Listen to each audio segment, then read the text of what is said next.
आइए बच्चों, आज हम देखते हैं समांतर श्रेणी, जिसको इंग्लिश में अर्थमेटिक प्रोग्रेशन बोलते हैं।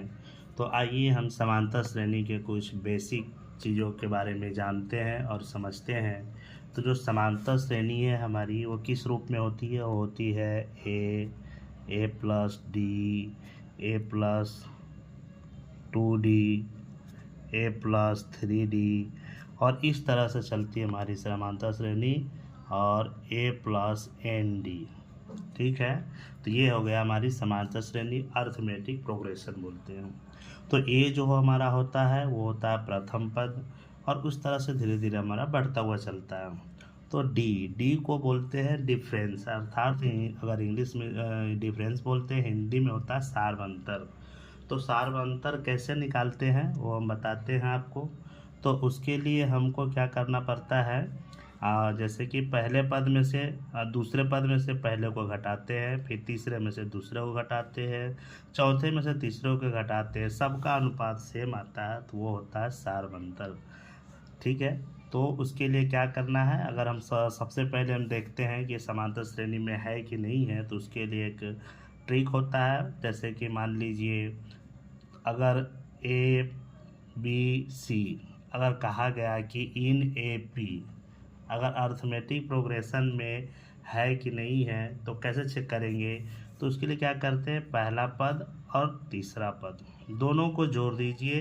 अगर बीच वाला पद आ जाता है, टर्म मिडिल टर्म अगर आ जाता है, तो हमारा समांतर श्रेणी है। अर्थात बी बराबर क्या होना चाहिए, ए प्लस सी बाई 2। बी बराबर ए प्लस सी बाई 2 अगर इस रूप में है, तो हमारा क्या है, समांतर श्रेणी है। अब आप समझेंगे हम कि ये कैसे आया इसके बारे में। तो ये कैसे आया, अभी हमने आप लोगों को बताया था कि दूसरे पद में से पहले को घटाते हैं, तीसरे में से पहले को घटाते हैं, तो वही प्रोसेस के बाद ही आया। जैसे देखिए b माइनस ए इक्वल सी माइनस बी, तो क्या हो जाएगा, b अगर पक्षांतर करेंगे तो ये तो माइनस का है, जब इस साइड आएगा इसका अगर साइड चेंज होगा तो b प्लस बी हो जाएगा, और c, और ये माइनस का है, इसका भी जब साइड चेंज करेंगे तो क्या हो जाएगा, प्लस का हो जाएगा। ठीक है बच्चों, तो ये b और b क्या हो जाएगा, 2b हो जाएगा, और c प्लस ए। b में इधर 2 का क्या हो रहा है, मल्टीप्लाई हो रहा है। अगर इसको हम पक्षांतर करेंगे तो b बराबर क्या निकल जाएगा, a प्लस सी बाई 2। और यही मैंने आपको बताया था कि अगर इस रूप में है तो हमारा जो सीरीज है वो क्या है, समांतर श्रेणी में है। ठीक है, तो आइए बच्चों, इसी के आधार पर हम कुछ क्वेश्चन को देखते हैं, करते हैं। बहुत ही बेसिक लेवल से स्टार्ट करते हैं। तो हम समांतर श्रेणी समझ गए क्या क्या होता है। अगर उसका अनुपात सेम आए, पहले दूसरे पद में से पहले को घटाए, तीसरे में से दूसरे को घटाए, अगर बराबर आता है डिफरेंस, तो वो हमारा होता है समांतर श्रेणी। आइए, अब जैसे कि मान लीजिए कुछ पद दिया हुआ है, तो एक फॉर्मूला होता है। जैसे मान लीजिए कोई भी एक सीरीज दिया हुआ है, सीरीज, और उसमें कहा गया कि मान लीजिए जैसे कि आपसे एक सीरीज दे दिया 2 4 2 4 6 8, और इस तरह से कहा गया कि भाई 10वां पद क्या होगा। ठीक है, 10वां पद क्या होगा, तो उसके लिए एक फॉर्मूला होता है। फॉर्मूला क्या, TN। ठीक है, number of term, A plus N minus 1 into D. ठीक है, ये फॉर्मूला होता है, TN बराबर A plus N minus 1 into D. तो डी क्या होता है, डिफरेंस। ए हो गया हमारा, जैसे इस क्वेश्चन में देखिए ए हमारा क्या हो गया, 2 हो गया प्रथम पद। ठीक है, ए क्या हो गया हमारा, 2 हो गया प्रथम पद। और डी निकालने के लिए, डिफरेंस डी निकालने के लिए मैंने आपको क्या बताया कि दूसरे पद में से पहले को घटाते, यानी कि 4 में से 2 घटाएंगे तो कितना आएगा, 4 में से 2 जाएगा तो हमारा 2 आएगा। D1 हो गया, मान लीजिए D2 अगर चेक करना है एक और निकाल के कि हमारा बराबर है कि नहीं, तो 6 में से क्या किए, 4 को घटाए, तो ये कितना आ जाएगा, 2 आ जाएगा, यानी कि डिफरेंस सब सेम आएगा। तो आपको क्या निकालना है, देखिए 10वां पद निकालना है कि नहीं। तो हमारा n की जो वैल्यू हो गया, n कितना हो गया, 10 हो गया। बस हमें कुछ नहीं करना, बस इस फार्मूला पे लगा देना, TN बराबर A plus N minus 1 into D पे। ठीक है, इस पे जैसे ही लगाएंगे तो देखिए क्या हो जाएगा, T10, यानी कि 10वां पद हमको निकालना है, ए का मान हो गया 2 प्लस एन का मान हो गया 10 माइनस 1 और डी का मान कितना निकल के आया देखिए 2, तो 2 रख दिए। ठीक है, अब यहाँ से देखिए T10, तो 2 पहले सबसे पहले क्या होता है, छोटा कोष्ठक का काम होता है, इसका करेंगे। 10 में 1 जाएगा तो कितना बचेगा 9 गुने 2। अब यहाँ ध्यान देना है बच्चों, पहले क्या होता है मल्टीप्लाई का काम होता है तब प्लस का होता है। ठीक है, बोर्ड मास आप लोगों ने पढ़ा होगा। तो T10 का वैल्यू कितना आ गया, T10 का जो वैल्यू आ गया 9 और 9 दूनी 18, 18 और 2 कितना हो गया 20 हो गया। ये हमारा क्या हो गया आंसर हो गया। कितना आंसर हो गया 20 हमारा आंसर हो गया। ठीक है बच्चों, तो ये क्वेश्चन लेकर देखा। इसी तरह से एक और क्वेश्चन लेकर देखते हैं। ठीक है, आइए बच्चों एक और क्वेश्चन लेकर देखते हैं। जैसे यहाँ पे तो Tn निकालना था। अब कहीं कहीं पे क्या होता है, जैसे क्वेश्चन चेंज भी रहता है। मान लीजिए जैसे ए का वैल्यू आपको दे दिया 3.5 दे दिया और डी का वैल्यू 0 दे दिया और एन का वैल्यू कितना दे दिया 101, यानी नंबर ऑफ टर्म पदों की संख्या दे दिया है एक्स। और आपसे पूछा जा रहा है कि एन बोला जाए या Tn बोला जाए, दोनों सेम ही बात है। ठीक है, तो कैसे निकालेंगे, जस्ट हम क्या कुछ नहीं करना, इसी फॉर्मूला पे लगा देना। ठीक है, तो Tn बराबर फॉर्मूला अपने सामने आपके है ही, ए का मान कितना है 3.5 रख दिया और प्लस एन का वैल्यू कितना है 101 है। ठीक है बच्चों, और डी का वैल्यू कितना है 0 है। ठीक है बच्चों, और n-1 101 माइनस 1 यहाँ पे। ठीक है ना, n-1 फार्मूला में होता है ना, ये मिस्टेक हो गया, आप लोग ध्यान दीजिएगा। अब देखिए 3.5 जोड़ 101 में से जब 1 जाएगा तो 100 बचेगा और इंटू 0। आज जब 0 का किसी भी संख्या में जब मल्टीप्लाई होता है तो क्या हो जाता है 0 हो जाता है, 0 हो जाएगा।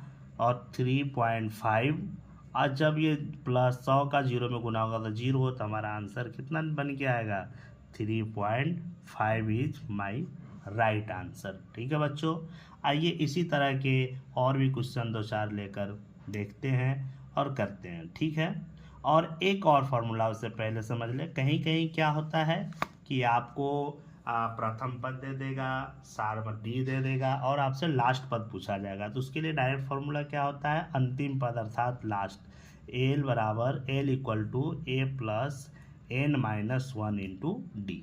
ठीक है, ये फार्मूला होता है हमारे अंतिम पद के लिए। ठीक है, जैसे एज एग्जाम्पल देख लेते हैं। मान लीजिए अगर आपको 5, 10, 15 और लास्ट में दे दिया आपको 50। ठीक है, इस तरह से 50 तक गया। ठीक है, 50वां पद अगर कह दिया गया 50वां पद। ठीक है, कि 50वां पद भाई क्या होगा। ठीक है, तो देखिए एल बराबर फॉर ए तो बताए थे आप लोगों को मैंने कि लास्ट टर्म को बोलते हैं। प्रथम पद क्या होता है ए, यानी कि 5a हो जाएगा। ए इक्वल टू कितना हो गया 5 हो गया।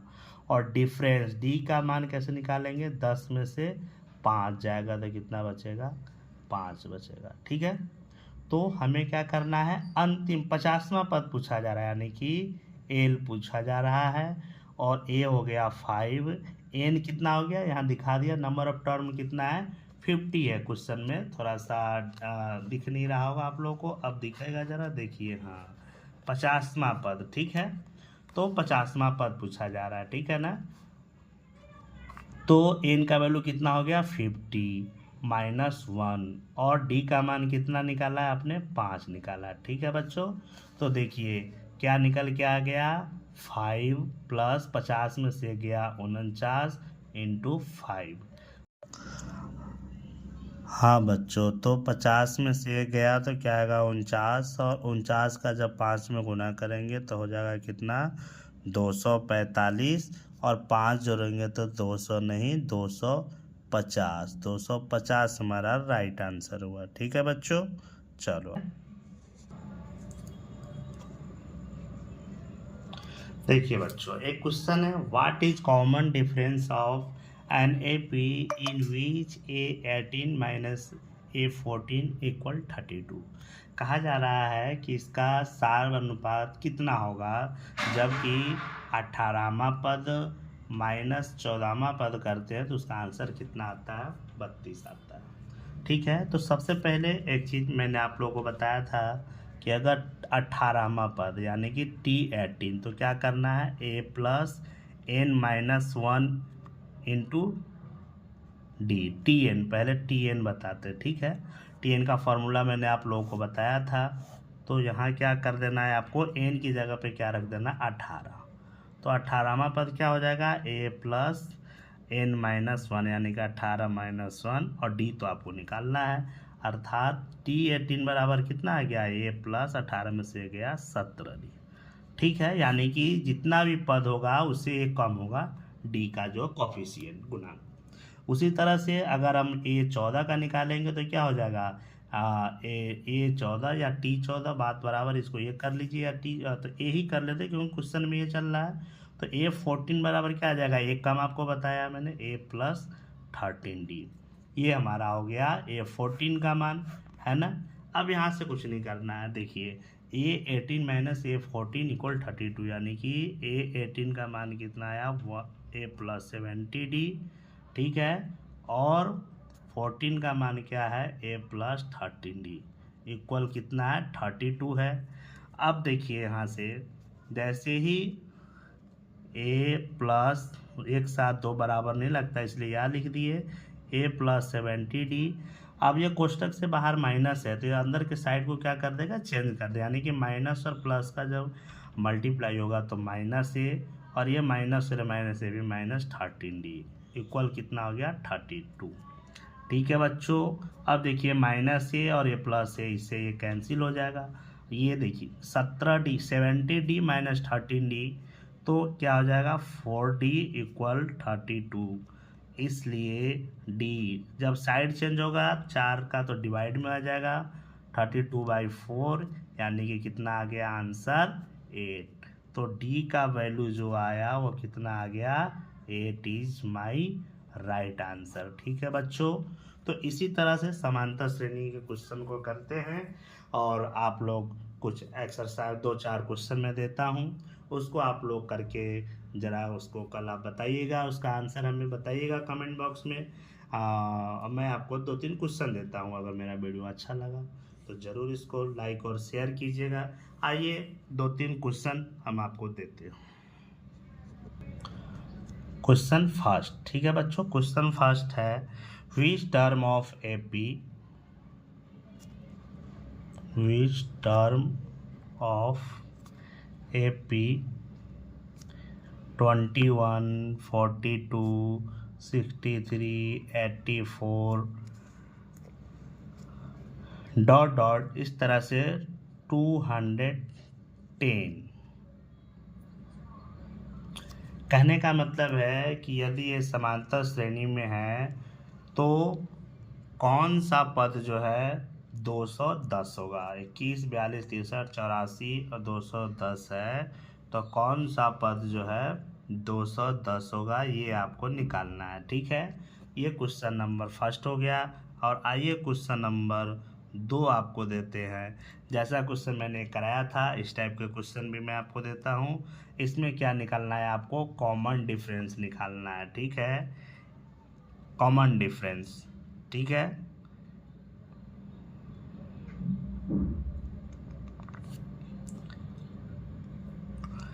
या चलिए कॉमन डिफरेंस दिया हुआ है, उसका आंसर आपको निकालना है कि डिफरेंस क्या आएगा, ठीक है।